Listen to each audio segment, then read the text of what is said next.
Hello दोस्तों, नमस्कार। मैं कुमार जयकांत स्वागत करता हूं आपका अपने यूट्यूब चैनल पर। ये केजीएस पब्लिकेशन यानी खान सर की Uttar Pradesh special current affair है, जो कि स्पेशल यूपीपीसीएस और आरओ एआरओ या उत्तर प्रदेश की जो भी विशेष परीक्षाएं होती हैं उनकी नज़र से बनाई गई है। तो हम इस वीडियो में उत्तर प्रदेश की स्पेशल करंट अफेयर को कवर करेंगे, जो कि नवंबर महीने की है। और इस सेगमेंट में हम उत्तर प्रदेश स्पेशल जो सेगमेंट है, जो आर्टिकल दिए गए हैं मैगजीन में, उनको कवर करेंगे। तो आइए शुरुआत करते हैं। देखिए, इसमें उत्तर प्रदेश विशेष में हम क्या-क्या पढ़ेंगे, जो आर्टिकल दे रखे हैं। एक अपार आईडी है, जो कि स्टूडेंट से रिलेटेड है। अपार आईडी उसको कवर करेंगे। एक पेड़ एक माँ के नाम अभियान चालू किया, इसको देखेंगे। आईआईटी कानपुर में वैज्ञानिकों ने जैविक विधि से तैयार किए गए एसपीई, इसको देखेंगे। संख एयर बनी उत्तर प्रदेश की पहली एयरलाइंस। खाद्य प्रतिष्ठानों में नियम और राज्य सरकारों के अधिकार। अनुसूचित जातियों और अनुसूचित जनजातियों पर अत्याचार रिपोर्ट 2022 को देखेंगे। गुलियन बेरे सिंड्रोम दुर्लभ बीमारी, इसको देखेंगे। रानी लक्ष्मीबाई महिला सम्मान कोष योजना, इसको देखेंगे। जीरो पॉवर्टी अभियान, उत्तर प्रदेश पुलिस को मिलेगी ई पेंशन। बीज उत्पादन योजना और वाराणसी में गंगा पर रेल सह सड़क पुल, इसको बनाने की योजना। दे- चलिए आगे शुरुआत करते हैं। देखते हैं कि एक आर्टिकल को। तो हमारा पहला आर्टिकल है अपार यूनिक आईडी। अपार यूनिक आईडी के बारे में बात करें तो हाल ही में केंद्रीय शिक्षा मंत्रालय किसके केंद्रीय शिक्षा मंत्रालय के निर्देशन पर उत्तर प्रदेश सरकार ने छात्रों की शैक्षिक यात्रा को, उनकी उपलब्धियों को व्यवस्थित रूप से ट्रैक करने के लिए automated permanent academic account registry, यानी कि अपार की फुल फॉर्म क्या है, automated permanent academic account registry की शुरुआत की है। केंद्रीय विद्यालयों व नवोदय विद्यालयों की भांति ही उत्तर प्रदेश के सभी स्कूलों के छात्रों की अपार आईडी बनाई जाएगी। साथ ही U DISE plus unified district information system for education portal के माध्यम से इसकी व्यवस्था की जाएगी। और ये 12 अंकों की एक यूनिक अपार आईडी को डिजी लॉकर और आधार कार्ड से लिंक किया जाएगा, जो उत्तर प्रदेश के सभी प्राइमरी अपर प्राइमरी स्कूलों के छात्र छात्राओं के वर्तमान पैन, यानी कि पैन नंबर का स्थान लेगा, जिससे स्कूल की बदलने की स्थिति, छात्र के शैक्षिक रिकॉर्ड की किसी भी प्रकार की बाधा नहीं आएगी इसमें। यानी कि सारे के सारे जो रिकॉर्ड्स होंगे आपके प्राइमरी और अपर प्राइमरी, उसके सारे के सारे रिकॉर्ड आपके दिए जाएंगे। ठीक है। और ये आधार कार्ड और आपके डिजी लॉकर से कनेक्ट किया जाएगा।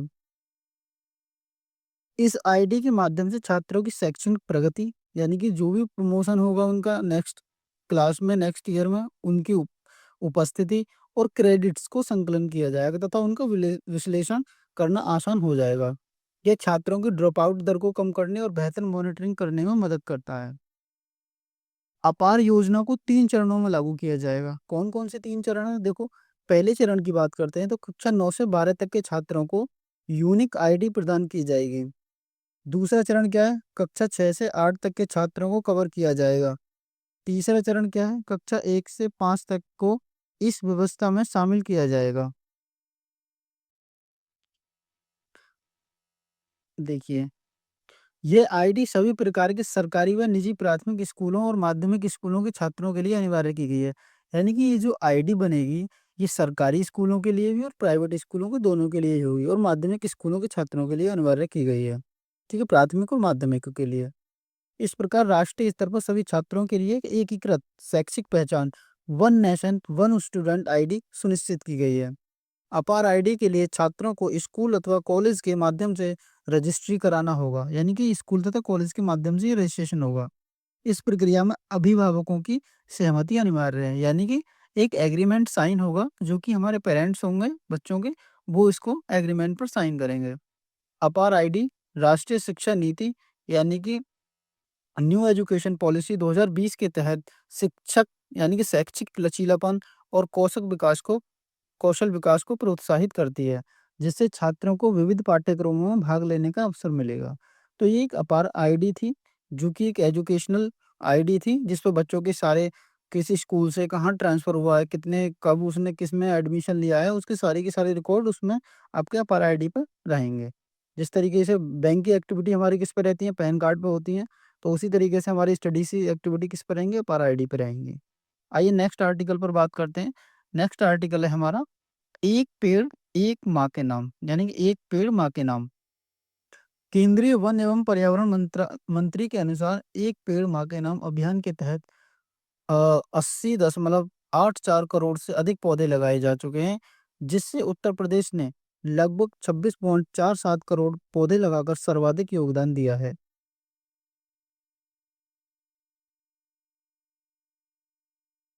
इस उपलब्धि के लिए उत्तर प्रदेश को एक मॉडल राज्य के रूप में प्रस्तुत किया गया है। पर्यावरण संरक्षण और पारिस्थितिकी सुधार के उद्देश्य से प्रधानमंत्री इस अभियान का शुभारंभ 5 जून 2024 को विश्व पर्यावरण दिवस पर किया गया था, जिसके तहत नागरिकों को अपनी माँ के सम्मान में एक पेड़ लगाने के लिए प्रेरित किया गया था।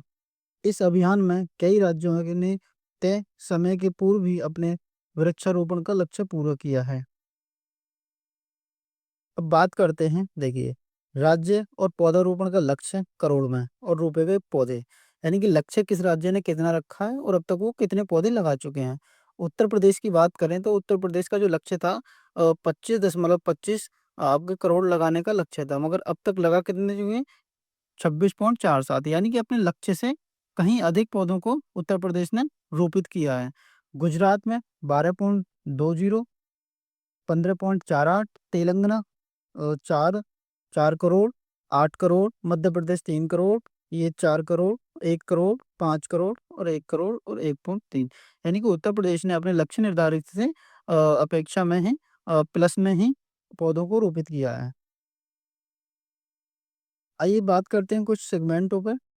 उत्तर प्रदेश, तेलंगाना, गुजरात, मध्य प्रदेश और राजस्थान जैसे राज्यों ने न केवल अपने निर्धारित लक्ष्य को प्राप्त किया है, बल्कि अधिसंख्य पौधों का रोपण कर नया कीर्तिमान भी स्थापित किया है।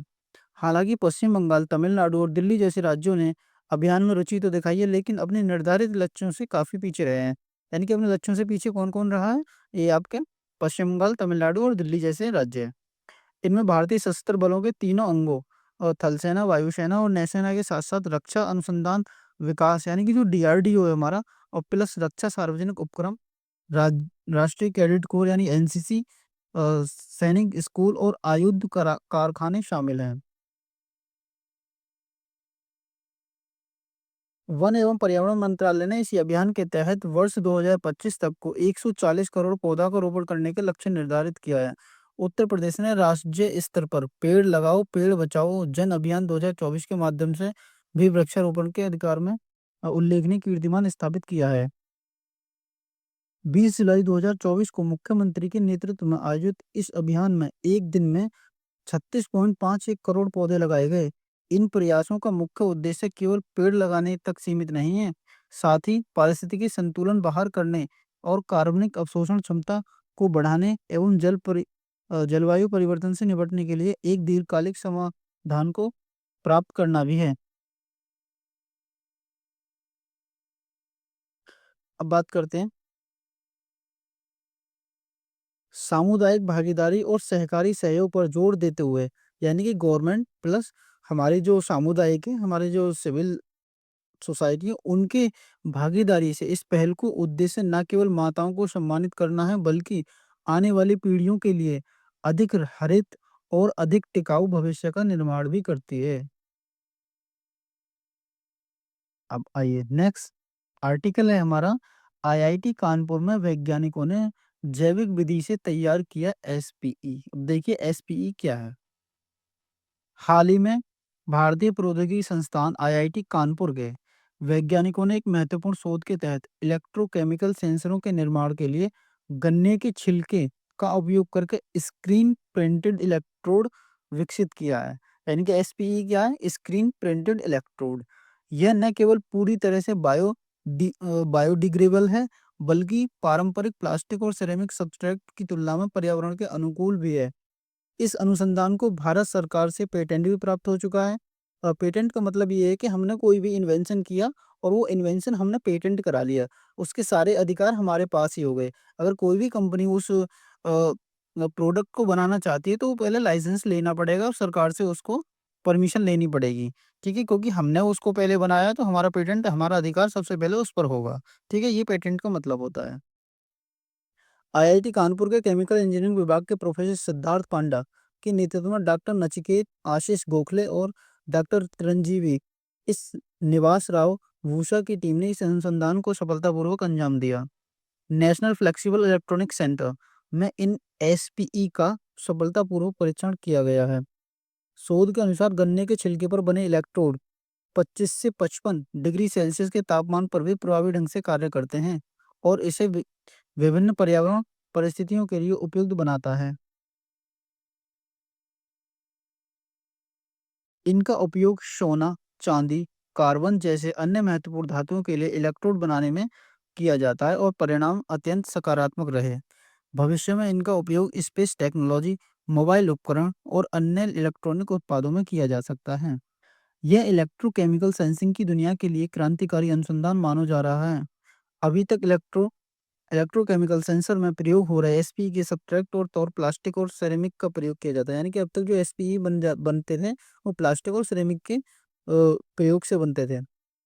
ये इलेक्ट्रोड अनुपयोगी होने पर भी वर्षों तक नष्ट नहीं होते, जो प्रदूषण का मुख्य कारण बनते थे। यानी कि जो सिरेमिक और प्लास्टिक थे ये काफी लंबे टाइम तक डिग्रेडेबल नहीं होते थे और ये पॉल्यूशन का रीजन बनते थे। ठीक है, आइए बात करते हैं एसपीई है क्या। एसपीई इलेक्ट्रोकेमिकल मापन उपकरण है, यानी कि ये इलेक्ट्रोकेमिकल का माप करता है जिस जिनका उपयोग क्या है विभिन्न प्रकार के सेंसर और उपकरणों के निर्माण में किया जाता है। इन्हें प्लास्टिक या सिरेमिक सब्सट्रेट पर विशेष स्याही मुद्रित करके निर्मित किया जाता था। ये इलेक्ट्रो ये इलेक्ट्रोड 3 इलेक्ट्रोड वाले सिस्टम को पॉलिश मुक्त और डिस्पोजल बनाते हैं, जिससे इन्हें बार-बार उपयोग करने के लिए आवश्यकता नहीं रहती। इनका उपयोग पोर्टेबल डिवाइसेस, ग्लूकोज सेंसर जैसे पॉइंट ऑफ केयर सेंसर बनाने के साथ ही बायो सेंसर, पर्यावरण संरक्षण, खाद्य सुरक्षा, इम्यूनो ऐसे चिकित्सा और फोटो इलेक्ट्रॉनिक के क्षेत्र में प्रयोग किया जाता है। ठीक है, ये हो गया आपका एसपीई। अब बात करते हैं नेक्स्ट आर्टिकल की। नेक्स्ट आर्टिकल क्या है आपका? संख एयर बनी उत्तर प्रदेश की पहली एयरलाइन। ठीक है, संख एयर बनी उत्तर प्रदेश की पहली एयरलाइन, यानी कि एयरलाइन चालू की गई है और कौन सी एयरलाइन चालू की गई है? वो संख एयर। ठीक है, हाल ही में केंद्रीय नागरिक उड्डयन मंत्रालय ने, ठीक है, केंद्रीय नागरिक उड्डयन मंत्रालय ने क्या किया है? ये आपका पहली एयरलाइन संख एयर को परिचालन की मंजूरी दी है। ठीक है, ये उत्तर प्रदेश की पहली मूल्य आधारित सेवा देने वाली कंपनी होगी जो लखनऊ और नोएडा और अपने परिचालन को केंद्र बनाएगी। यानी केंद्र क्या करेंगे इसके? लखनऊ और नोएडा। कंपनी ने 3 वर्ष के लिए नो ऑब्जेक्शन सर्टिफिकेट यानी कि एनओसी दी है। यानी कि 3 साल के लिए क्या दिया? एक तरीके का परमिट है। ठीक है, 3 साल तक ये परमिट दिया गया है किसको? संघ एयर को। ठीक, संघ एयर को अपना परिचालन आरंभ करने और विस्तार करने का अवसर मिला है। ठीक है, और इसे ये अपना परिचालन और इसका विस्तार कर सकती है। संघ एयर के चेयरमैन श्रवण कुमार विश्वकर्मा ने कंपनी के 3 बोइंग 37 737 800 एनजी के विमानों के साथ अपनी सेवाएं आरंभ की है। ये क्या है? ये जहाज हैं जिसमें ये सर्विसेज में लगाए जाएंगे।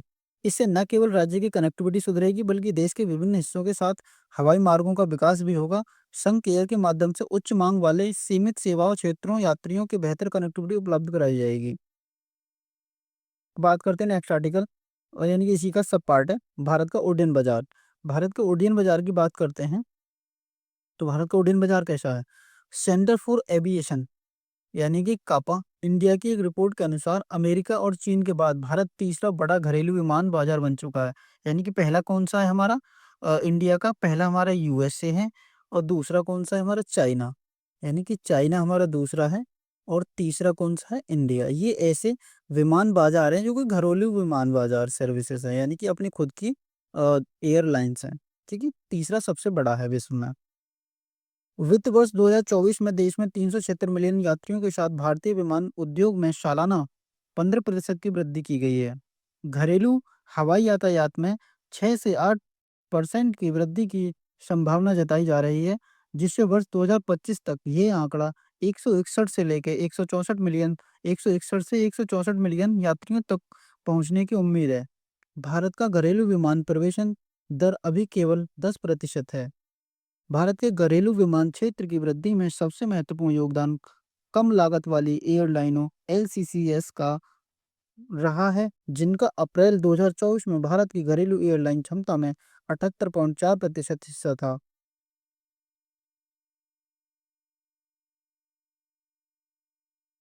अप्रैल 2024 में भारत की घरेलू एयरलाइन क्षमता 15.6 15.6 मिलियन थी, जो उत्तर प्रदेश जो अप्रैल 2014 में 8 मिलियन थी। यह विस्तार 6.9% की वार्षिक दर से हुआ है। सरकार द्वारा देश भर में आंकड़ों नए हवाई अड्डों को जोड़ने के साथ साथ उड़े देश के आम नागरिकों योजनाओं को अगले 10 वर्षों के लिए बढ़ाने की योजना बनाई जा रही है, जिससे क्षेत्रीय कनेक्टिविटी को और बढ़ावा बढ़ावा मिलेगा। वर्ष 2014 से 2023 के बीच देश में हवाई अड्डों की संख्या 74 से बढ़कर 149 हो गई है। यानी 2014 की बात करें तो 2014 में कितने हमारे पास हवाई अड्डे थे? वो 74 से। तो 74 से 2023 में इनकी संख्या को बढ़ाकर कितना कर दिया गया है? 149, यानी कि 149 आपके हवाई अड्डे हो चुके हैं अब तक, 2023 तक।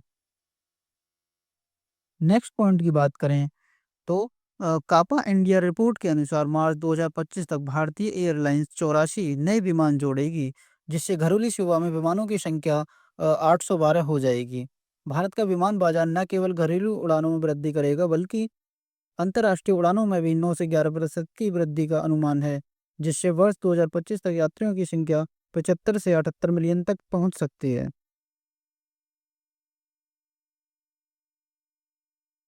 आइए नेक्स्ट, ये इसका एक और पॉइंट बचा है। इसका लास्ट पॉइंट है, वर्ष 2024 में शुरू किए गए fast track immigration test traveller programme के तहत भारतीय नागरिक और भारत के विदेशी नागरिक ओसीआई कार्ड धारकों को अब स्वचालित सीमा द्वारा उपयोग कर सकते हैं, जिससे आव्रजन प्रक्रिया में तेजी आएगी। ये था आपका संघीय एयरलाइन से संबंधित आर्टिकल। नेक्स्ट आर्टिकल की बात करते हैं, खाद्य प्रतिष्ठानों पर नियम और राज्य सरकारों के अधिकार। खाद्य प्रतिष्ठानों पर नियम और उनके राज्य सरकारों के अधिकार क्या हैं, इन पर बात करते हैं। हाल ही में उत्तर प्रदेश सरकार ने एक आदेश जारी किया है, जिसमें खाद्य प्रतिष्ठानों के संचालन, मालिक, प्रबंधन और अन्य संबंधित कर्मियों के नामों को सार्वजनिक रूप से प्रदर्शित करने की अनिवार्य कर दिया गया है। खाद्य प्रतिष्ठानों के नाम प्रदर्शन करने के आदेश पर कानूनी सवाल उठाते समय याचिकाकर्ताओं ने सुप्रीम कोर्ट को पारित आदेशों को चुनौती दी है।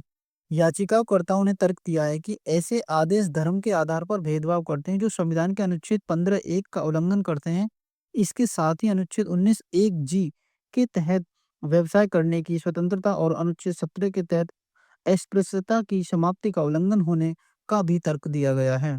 सुप्रीम कोर्ट ने उत्तर प्रदेश और उत्तराखंड के पुलिस द्वारा पारित इस तरह के आदेशों पर रोक लगा दी है। साथ ही कहा है कि खाद्य सुरक्षा और मानक अधिनियम 2006 के तहत सक्षम प्राधिकारी वास्तव में ऐसे आदेश जारी कर सकता है। इस अधिनियम के तहत यह सुनिश्चित किया गया है कि किन जानकारियों को अनिवार्य रूप से प्रदर्शित करना है और राज्य सरकारों के संदर्भ में किस हद तक नियम बना सकती है।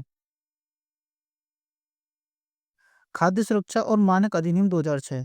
खाद्य सुरक्षा अधिनियम और मानक अधिनियम 2006 क्या है, इसके बारे में जानकारी देते हैं। अधिनियम 2006 भारतीय खाद्य सुरक्षा और मानक प्राधिकरण यानी कि एफएसएसआई, ये क्या है? खाद्य पदार्थों के निर्माण यानी कि उसके डिस्ट्रीब्यूशन, उसकी सेलिंग और उसकी एक्सपोर्ट इंपोर्ट को नियंत्रित करने के लिए लागू किया गया है। ठीक है, एफएसएसआई आप देखते हैं कोई भी हमारा फूड प्रोसेसिंग या मतलब मार्केट में जो पैकेजिंग वाले उत्पाद आते हैं, उन पर एफएसएसआई को मोहर लगानी होती है। ठीक है, उनको सर्टिफाइड करना होता है। अगर एफएसएसआई से सर्टिफाइड नहीं है तो आप किसी भी प्रोडक्ट को बेच नहीं सकते, स्पेशल जो खाने योग्य वाले हैं। ठीक है, इसका उद्देश्य क्या है? उपभोक्ताओं के लिए सुरक्षित और पौष्टिक भोजन सुनिश्चित करना। इसके तहत किसी भी खाद्य व्यवस्था को एफएसएसआई के साथ पंजीकरण कराना या लाइसेंस लेना अनिवार्य है। यानी कि आप कोई भी फूड प्रोडक्शन बना रहे हैं तो उसके लिए आपको एसएसआई से एफएसएसएआई के साथ पंजीकरण कराना होगा और लाइसेंस लेना अनिवार्य है। ठीक है, खाद्य सुरक्षा और मानकों खाद्य व्यवसाय लाइसेंस और पंजीकरण नियम 2011 के अनुसार छोटे पैमानों के व्यवसाय के लिए, जैसे फेरी वाले स्टॉल धारकों को पंजीकरण प्रमाण पत्र और फोटो पत्र प्राप्त करना होता है, जिससे व्यवसाय स्थल के प्रमुख स्थानों पर प्रदर्शित करना अनिवार्य है। यानी कि आप छोटे-छोटे वेंडर हैं, तो उनको क्या करना है, पंजीकरण प्रमाण पत्र मिलता है, फोटो पहचान पत्र प्राप्त कर सकते हैं, जिसे वो अपने स्थान पर लगा सकते हैं, ठीक है? अपेक्षा एक तरफ बड़े व्यवसायी एफएसआई की लाइसेंस प्राप्त करते हैं, यानी कि जो बड़े हमारे उद्योगकर्ता हैं, उनको क्या लेना पड़ेगा, लाइसेंस लेना पड़ेगा, जिसके प्रतिष्ठानों में मुख्य स्थान पर प्रदर्शित करना आवश्यक है, ठीक है? इसके कुछ शेष पॉइंटों को देखते हैं। अधिनियम के तहत केंद्र सरकार और एफएसएसआई के नियमों और विनियमन के प्रमुख स्वरूप हैं। हालांकि इसकी धारा 94 एक के तहत राज्य सरकारों को कुछ सीमाओं के तहत नियम बनाने का अधिकार है। यानी कि इसकी 94 यानी कि 94 एक धारा क्या कहती है, राज्य सरकार को नियम बनाने के अधिकार देती है। राज्य सरकार खाद्य सुरक्षा आयुक्त के परामर्श से और एफएसएसआई की मंजूरी के साथ नए नियम बना सकती है। तो नए नियम तो बना सकती है, मगर किस-किस के साथ? जो खाद्य सुरक्षा आयुक्त है, यानी कि खाद्य सुरक्षा के जो कमिश्नर है, उनके साथ और एफएसएसआई की मंजूरी के साथ नियम बना सकती है। ठीक है? यदि कोई खाद्य व्यवसाय नियमों का उल्लंघन करता है, तो उसे विभिन्न प्रकार के दंडों का सामना करना पड़ सकता है। यानी कि कोई भी उद्यमी है, उद्योग करता है, यदि वो एफएसआई के नियमों का पालन नहीं करता है, तो उसे किस प्रकार के दंडों का सामना करना पड़ सकता है, वो इसमें दिए गए हैं। तो इस एफएसएसआई की धारा 63 के अनुसार क्या कहा गया है, बिना लाइसेंस के व्यापारी करने पर 6 महीने तक व्यापार करने पर 6 महीने तक की जेल या 5 लाख रुपए तक का जुर्माना है। यानी कि आप बिना लाइसेंस के कोई भी बड़ा उद्योग करते हैं, खाद्य उद्योग, तो उसको क्या है, 63 की धारा के तहत आपको 6 महीने की तो आपको क्या हो सकती है, जेल हो सकती है, और आपको प्लस 5 लाख का क्या हो सकता है, जुर्माना हो सकता है, 5 लाख तक। ठीक है? अनुपालन न करने पर कार्रवाई धारा 31 के तहत खाद्य प्राधिकरण की किसी व्यवसाय को सुधार नोटिस जारी कर सकता है। यदि नोटिस का पालन नहीं किया जाता है, तो लाइसेंस निलंबित या रद्द किया जा सकता है। ठीक है? अगर खाद्य सुरक्षा के जो सुधार नोटिस हैं, मान लो आपके खाद्य पदार्थ में कोई कमी पाई गई है, ठीक है? तो आपको उसको सुधार नोटिस दिया जाएगा। नोटिस के बावजूद भी आप उसको सुधार नहीं करते हैं, तो आपको उस नोटिस के ज़रिए लाइसेंस को रद्द कर दिया जाएगा। ठीक? अब बात करते हैं नेक्स्ट आर्टिकल। नेक्स्ट आर्टिकल क्या है? अनुसूचित जातियों और अनुसूचित जनजातियों पर अत्याचार रिपोर्ट 2022। यानी कि अनुसूचित जातियों और जनजातियों पर रिपोर्ट जारी की गई है, ठीक है? जो होने वाले अत्याचार हैं, ठीक है? अभी आपने देखा होगा ग्रेटर नोएडा में भी एक मतलब सवर्ण लोगों ने एक एससी के बच्चे पर गोली मारकर हत्या कर दी है। वहाँ पर काफ़ी विवाद चल रहा है। तो इसी प्रकार के देश में आए दिन हमें एससी एसटी के लोगों पर अत्याचार देखने को मिलते हैं, तो उसी की रिपोर्ट को हम कवर करते हैं आज। तो हाल ही में सामाजिक अन्याय और भेदभाव से जुड़ी घटनाओं को जारी करते हुए सरकारी रिपोर्ट 2022 के उत्तर प्रदेश और मध्य प्रदेश ने क्रमशः अनुसूचित जाति यानी कि एससी और एसटी के विरुद्ध अत्याचारों के मामलों में शीर्ष स्थान प्राप्त है। तो किस किस को? यूपी, आपका यूपी एंड आपका क्या, एमपी। ये दोनों ऐसे क्या हैं, राज्य जो एससी एसटी के अत्याचार के मामले में क्या है, ये शीर्ष हैं। दोनों क्या हैं, शीर्ष राज्य हैं। ये शीर्ष राज्य हैं आपके, ठीक है? अ, वर्ष 2022 में अनुसूचित जातियों के विरुद्ध अत्याचारों में 51 पॉइंट यानी 51,656 मामले दर्ज किए गए। उत्तर प्रदेश में 12,287 मामलों में, यानी कि 23% यानी कि लगभग 24% के साथ इस सूची पर शीर्ष पर है। जबकि राजस्थान में 86,000, ठीक है, 86,000 500 यानी कि 16%, यानी कि पूरे केस के, यानी कि जितने आपराधिक मामले हैं उसका 16% 75, ठीक है? और मध्य प्रदेश में सब 7,732 यानी कि 14.97 मामले दर्ज किए गए हैं, ठीक है?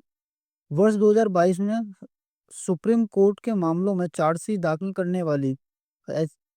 करने वाली 60% की, जबकि 14.78 मामलों में झूठे दावों या साक्ष्यों की कमी के आधार पर अंतिम रिपोर्ट के साथ बंद कर दिया गया। अब देखिए, सॉरी, हमारा यहाँ पर क्या है, शीर्ष पर क्या है, हमारा शीर्ष पर है हमारा यूपी और क्या है, राजस्थान। तीसरे पे हमारा एमपी है, ठीक है? यहाँ हमसे गलती हुई थी थोड़ी सी, उसके लिए क्षमा चाहते हैं, ठीक है? पहली पर क्या है हमारा, उत्तर प्रदेश। कुल मामले दर्ज कितने हैं, 12,287, और प्रतिशत कितना है इसका, 23.78। तो दूसरे स्थान पर क्या है? राजस्थान। तो हमें जनरली क्या याद रखना, पहला और दूसरा। ठीक है, राजस्थान दूसरे पे और पहला उत्तर प्रदेश पर है SC ST के अत्याचार के मामलों में। एसटी के विरुद्ध अत्याचारों के मामले में भी शीर्ष 2022 में इस प्रकार की स्थिति के सामने एसटी के विरुद्ध अत्याचारों में 9,735 मामले दर्ज किए गए, जिनमें से 98.91% 13 राज्यों में केंद्रित थे। ठीक है, वर्ष 2022 के अंत तक 17,116 मामलों के जांच में लंबित थी। एसटी से संबंधित 63.32 के वर्ष में मामलों में चार्जशीट दाखिल की गई, जबकि 14.71 मामलों में अंतिम रिपोर्ट दी गई, जो कि 2702 मामलों की जांच अब भी लंबित है। मध्य प्रदेश में इसके कितने मामले हैं? आपके 2979 हैं। प्रतिशत देखें तो लगभग 30% है। राजस्थान में कितने हैं? इतने। और ये आपके परसेंट में है। ठीक है, ये एसटी के मामले की रिपोर्ट है। किसकी है? एसटी की। एससी के मामले में क्या है? उत्तर प्रदेश और आपके राजस्थान और मध्य प्रदेश, यानी कि एसटी के मामले में कौन है सबसे आगे? मध्य प्रदेश, राजस्थान, ओडिशा, महाराष्ट्र, आंध्र प्रदेश, यानी कि टॉप 5 दे रखे हैं आपको। रिपोर्ट के अनुसार वर्ष 2022 के दौरान भारतीय दंड संहिता के साथ एससी और एसटी अत्याचार निवारण अधिनियम के तहत एससी के सदस्यों के विरुद्ध अत्याचार के अपराधों में संबंधित कुल मामले 52,866 में से यानी कि जो कि क्या है, 97.7%, 51,656 पंजीकृत 13 राज्यों में दर्ज किए गए हैं। 14 राज्यों में 498 जिलों में केवल 194 जिले ही विशेष अदालतों को स्थापित किए गए हैं, जो कि अनुसूचित जाति और जनजातियों के विरुद्ध अत्याचार के मामलों को तेजी से निपटने के लिए आवश्यक है। इसके अलावा केवल 5 राज्यों जैसे बिहार, छत्तीसगढ़, झारखंड, केरल, मध्य प्रदेश ने विशेष पुलिस स्टेशनों की स्थापना की है, जो इस अधिनियम के तहत शिकायतों के पंजीकरण के लिए अनिवार्य है। तो ठीक है दोस्तों, इस वीडियो में इतना ही। आगे का एक पार्ट और बनेगा, उसमें ये सारे सेगमेंट स्पेशल उत्तर प्रदेश की जो हमारी करंट अफेयर है नवंबर की, वो कंप्लीट हो जाएगी। इस वीडियो को आप एज ए ऑडियो लेक्चर भी सुन सकते हैं। ठीक है, अगर वीडियो आपको अच्छी लगे तो आप लाइक करना, शेयर करना और कमेंट करना। जो भी आपका फीडबैक होगा वो हमारे लिए सराहनीय होगा और एक प्रेरणादायक होगा। तो थैंक यू, धन्यवाद, नमस्कार।